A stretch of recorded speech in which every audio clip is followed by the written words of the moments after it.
Seherin şefeginde izini taptım.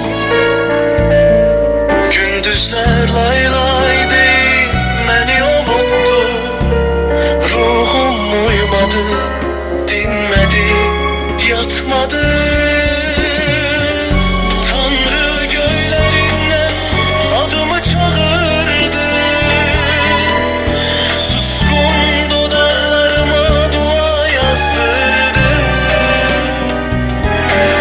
Ömür yollarımda gençlik çağımı tufanlı günler alıp apardı.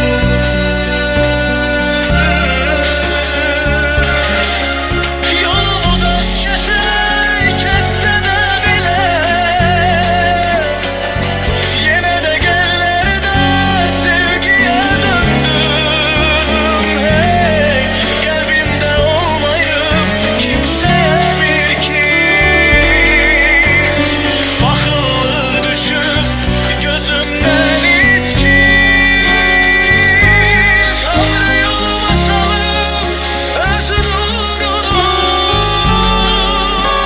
adım adım çekip aparır beni. Köyler kucak açıp beni gören tek, ulduzlar parlayır sanki sevince. Her seher içinde başka bir sessizlik, illerin yükünden titreyen nefesim. Köhne izlerimde palçıklı hatire, ama yüreğimde saf kalan hevesim. Dizim dönese de, yol kesilse de,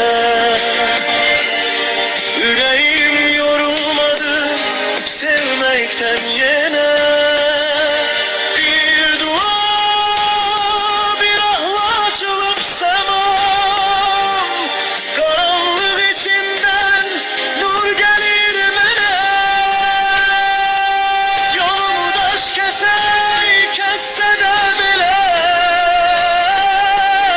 yine de göllerde sevgiye döndüm. Oh, kalbimde olmayıp kimseye bir kin,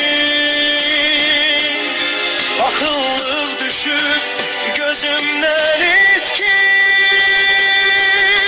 Tanrı yoluma salıp öz nurunu adım adım çekip aparır beni. Köyler kucak açıp beni gören tek, ulduzlar parlayıp sanki sevince.